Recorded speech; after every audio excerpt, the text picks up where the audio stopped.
La majorité des députés de l'Assemblée provinciale du Kasaï central contestent l'installation du bureau d'âge et sommet le rapporteur adjoint, seul membre du bureau non visé par la pétition, de convoquer la plénière légale sans tarder afin d'examiner les pétitions adressées à ses 4 autres collègues membres du bureau.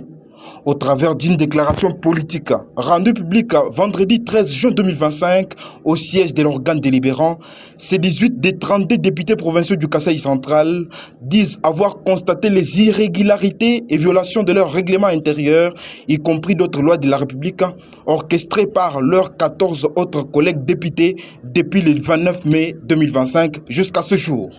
Les 18 députés révèlent que leurs 14 autres collègues se sont notamment décidés d'initier les pétitions contre 4 des 5 membres du bureau en date du 29 mai.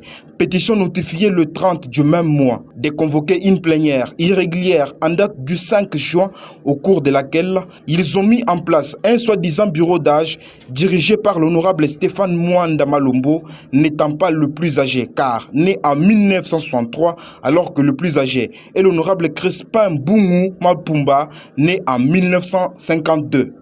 Par ailleurs, les 18 députés provinciaux déplorent la tenue d'une plénière, toujours par leurs 14 collègues, en date du 10 juin 2025, pour examiner les pétitions à l'absence des membres du bureau visé, qui s'est trouvé à Kinshasa sur l'invitation officielle de la vice-ministre nationale de l'Intérieur, Eugénie Tchela Kamba, sans exclure la mission officielle qu'effectuait l'honorable président Daniel Lukusa à Kolwezi à la conférence des gouverneurs.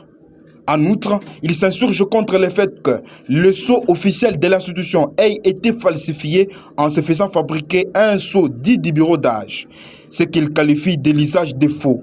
Tous ces actes graves, selon eux, ont été posés en connivence avec certaines forces obscures déterminées à saboter la vision du chef de l'État qui prône la stabilité des institutions provinciales. Nous, 18 de 32 députés provinciaux du Kasaï central, faisons la déclaration dont la teneur suit.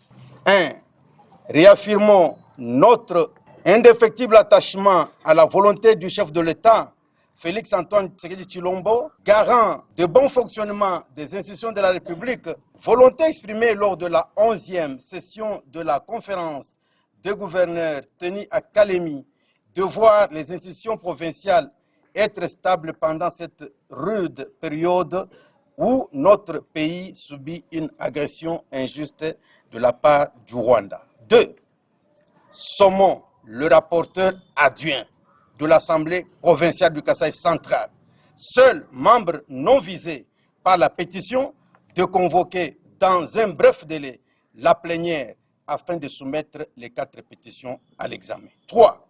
Condamnons avec la dernière énergie toute initiative, d'où qu'elle vienne, tendant à saboter la vision du chef de l'État au Kasaï central, et restons mobilisés pour barrer la route à toute personne qui chercherait à instrumentaliser les députés provinciaux pour des intérêts égoïstes. 4. Appelons nos 14 collègues députés provinciaux embarqués dans une voie suicidaire à se ressaisir pour participer à la plénière régulièrement et légalement convoquée par le rapporteur adjoint. Fait à Kananga le 13 juin 2025, les signataires, je cite, 1. Honorable Jordan Moukengichaï Kaboum. 2. Honorable Kankabom Kabamba Papi Noël. 3. Honorable Chibou Wantumba Voltaire. 4. Honorable Sylvain Mwangala Kandende Sylvain. 5. Honorable Katon Paloukou Sajan. 6. Honorable Ntumbambo David. 7. Honorable Janon Bolongo Kabena Swendombi Janon. 8. Honorable Mouya Chaba Anakle. 9. Honorable Mangala Mukendi Justin. 10. Honorable Kasui Katanti Stéphane.